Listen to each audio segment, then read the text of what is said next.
Welcome to Creative Movies Recapped. Today's recap is a 2013 American thriller titled Green Inferno. Watch out for spoilers. Before we continue, kindly subscribe to support our channel. The film opens up with a tribesman and a child walking through the jungle. After a short while, they hear a loud noise and notice a bulldozer plowing through the forest, leaving the child terrified. The movie introduces Justine, a college student, with her roommate Casey. She peers through the window and sees a group of student activists protesting on a hunger strike in order for janitors to obtain a health insurance. Later on, the two girls are seated in class listening to a lecture on the cruel traditions done to women in some African tribes, which leaves them horrified. Justine suggests that she could bring attention to the issue through her father, who's a UN lawyer, but the lecturer responds it will be almost impossible to stop the cruel traditions. After classes, one of the activists, Jonah, approaches Justine and invites her to join the activists group led by Alejandro. She promises to think about it, but the two girls feel that such type of groups make no sense. Justine eventually attends the activists' meeting and finds out that the group is planning a trip to the Amazon rainforest in Peru. Alejandro comments that some petrochemical companies bulldoze and clear the forest, displacing the native tribes in order for them to extract the natural gas underground in the jungle. He further remarks that their mission will be to raise awareness by filming and shame the people involved to stop them and save the native tribes in the jungle. Justine makes a comment about having to starve themselves in the jungle, which offends Alejandro, who then asks her to leave. Justine storms out, but a few days later she apologizes to Alejandro and decides she wants to join the team. Another few days later, she bids her father and Casey farewell and joins the rest of the group, which includes Alejandro and his girlfriend Cara, Lars, Samantha and her girlfriend Amy, Daniel and Jonah.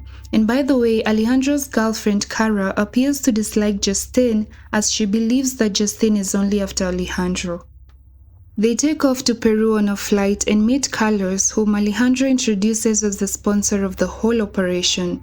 Upon arriving in Peru, the group stops at a restaurant. Once again, Alejandro makes it clear they will live stream the workers clearing the land. Samantha suggests they get some guns to protect themselves in case they are attacked while filming. Alejandro responds that the phones are their only defense and assures them if the company's army shoots one of them, they will have to shoot the whole group, which is less likely to happen. The team is left looking uneasy, which leads to Alejandro giving the last chance to anyone who wishes to back out to do so before it's too late.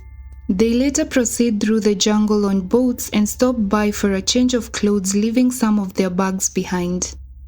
The group arrives at their destination and set an explosive. They each proceed to chain themselves to a tree and some on the bulldozers. Justine's lock gets stuck and she starts panicking as she struggles to lock it up. Now desperate, she begins calling out to Cara for help, but Cara ignores her.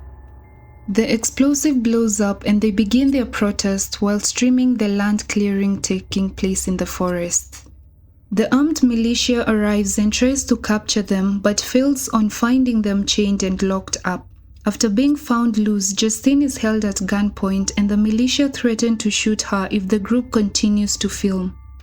The group attempts to stop, but Alejandro presses the rest of the group to keep filming and record the kind of injustice done to a girl who's only protesting against wrong acts, while Cara tells the militia to shoot and see what happens. All while, Justine cries and pleads. The militia receive a phone call and drop their guns. Moments later, the group is arrested and escorted back to their flight to return back home. And of course, Carlos bribes the cops for their release. They all celebrate their victory after a successful mission and for being the latest trend on the internet. Meanwhile, Justine is still traumatized from the whole incident and angry at the group as they were willing to let her get shot just for the sake of a successful operation. Just then, the plane's engine blows up, causing the pilots to lose control. The plane heads for a crash with everyone now terrified and screaming. Amidst the chaos, Carlos and another member of the group are thrown out of the plane, leading to their demise. The plane eventually crashes in the jungle, leaving the two pilots dead in the process. The survivors sustain injuries but manage to make it out of the plane before it shortly explodes. Trying to figure out a way through the jungle, Kara hears some noises in the jungle and walks towards, calling out for help. A sudden arrow is shot to her neck, slowly leading to her demise. The rest of the group try to make a run for it, but one by one they are all hit by tranquilizing darts by the unseen natives in the jungle. Justine wakes up after a while only to find herself and the rest being carried across the river on boats by a headhunter and the natives. They get to the other side of the river and more of the tribe natives emerge, dragging them to their village as the natives run their hands over their heads for some reason. The village elder shows up and gives out an order. The group is imprisoned in a cage except for Jonah, who is left outside and fed some kind of a native drink. The villagers proceed to lay and hold him down on a huge rock. The village elder walks towards Jonah and drives a spike on his left eye and gouges it out. The group stares from the cage horrified as the elder feeds on Jonah's eye and the villagers continue to cheer. They proceed to cook Jonah's remains and feed them to the rest of the villagers. Alejandro remarks that the native tribes are now convinced that they are the enemies. Later in the night, the group appears hopeless as the villagers happily celebrate. Los remarks that no one will find them in the forest, but Daniel responds that their only chance of survival is to find a GPS where the plane crashed before the battery runs out. Alejandro interrupts and comments they are safer if they continue staying in the cage. He then reveals the whole protest was staged and Carlos was actually hired by a competing petrochemical company to delay another company from reaching the village first to extract the natural gas. Alejandro further reveals that he doesn't care about the natives in the forest and his aim was to make the group known worldwide and more people will join them, after which they will start making big changes. He adds that they managed to delay the next company with 3 days and all they need to do is wait until the next bulldozers show up for the land clearing, which will create an opportunity for them to escape. Alejandro rudely comments how good it is that Jonah was eaten first since he will feed the tribe for a week, angering Daniel and Justine.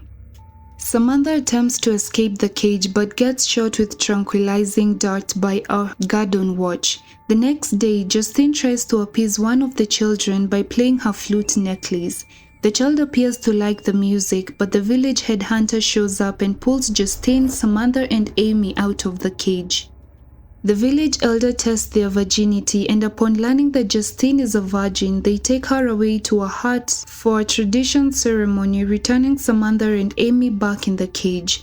During a downpour, the now desperate group creates a distraction, allowing Samantha to secretly climb out of the cage to go look for help. She manages to run and struggles through the slippery jungle all the way to the river and jumps on a boat. Justine is later brought back to the cage covered in some white powder, looking weak and with no memory of what they did to her. Moments later, the children bring them some strange-looking meat in a bowl, leaving them no choice but to eat it. Amy expresses she's vegan and reluctantly eats the meat, finishing up the rest of the liquid in the bowl. She notices a scrap of meat stuck in the bowl only to discover it's one of Samantha's skin tattoos, realizing they are feeding on Samantha's remains. She smashes her bowl and slits her throat with one of the broken pieces, leading to her demise. Aware that the villagers will grab Amy next, Lars stuffs a bag of weed down Amy's throat. Moments later, the village headhunter enters the cage and grabs Amy's corpse and slaughters it to cook. The villagers begin feeding on the cooked meat as they all slowly begin to feel and look high. Seeing an opportunity, Justine climbs out of the cage followed by Daniel, but Alejandro chooses to stay. Lars tries to follow, but Alejandro stabs him with a dart, claiming he's not willing to be left behind and eaten alone. Justine and Daniel manage to run through the jungle. Lars regains consciousness and sees 2 intoxicated villagers beside him. He tries to appease and distract them with some silly hand gestures and they begin giggling. He escapes them when one of the natives bites his arm, but more of the villagers catch up and eventually feed on him alive as Alejandro watches the ordeal from the cage. Meanwhile, Justine and Daniel make it to the river and notice some smoke from a distance. Justine attempts to jump onto a rock but accidentally gets swept down the river and holds on to some rock. Daniel manages to rescue her through a tree branch. The two then proceed and get to the crash site of the plane only to find the corpses they left behind all hanged up. They manage to find the GPS but the battery is already dead. They then hear a phone ringing which turns out to be Kara's. While trying to reach for the phone in Kara's pocket, they accidentally alert the natives nearby and are both eventually captured and carried back to the village. The following morning, Justine wakes up tied in a hat as a medicine woman applies some white paint on her stripped body.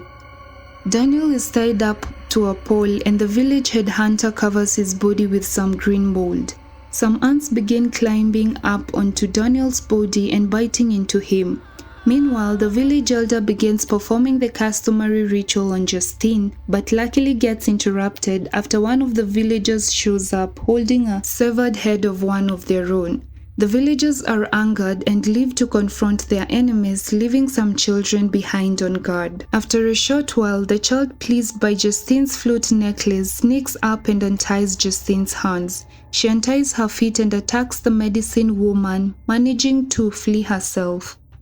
Justine finds Daniel badly wounded from the ant bites and begins trying to set him free. Daniel instructs him to take the phone from his pocket and leave him as he is in so much pain and prefers to die instead. The child blows a powder on Daniel's face, causing him to pass out before he slits Daniel's throat. The child then leads Justine into the forest to escape. Alejandro calls out to Justine for help, and even though Justine stops, she eventually abandons him in the cage and escapes. The child gets to a stop and Justine lets him keep the flute necklace and thanks him for helping her. Justine tries to use the phone but the battery dies. She finds a war between the militia and the villagers, but a lot of the villagers die in the process, including the village headhunter. The militia spot Justine and she holds her hands up, stating that she is American. She then pretends to film the fight to calm everyone down and stop the war and smashes the phone on the ground. The leader orders Justine taken away as the villagers turn around to leave the site. Justine is escorted to a chopper to fly back home as she sees the villagers' bodies lying everywhere in the forest. Alejandro is left screaming at the chopper on air for help. Upon returning home, Justine testifies that the rest of the group died in the plane crash and she was the only survivor. She further remarks that the natives found her and took care of her, then guided her out of the jungle. Justine denies witnessing any kind of cannibalism among the natives in the forest and blames the bulldozers for killing the natives. Sometime later, Justine wakes and sees a group of activists outside protesting for Alejandro to be returned home, with their shirts embossed Alejandro's face. A phone call is heard from a lady claiming to be Alejandro's sister, who mentions seeing a satellite photo of Alejandro in the jungle. She then tells Justine that they both need to talk. Hope you enjoyed today's recap. Thank you for watching.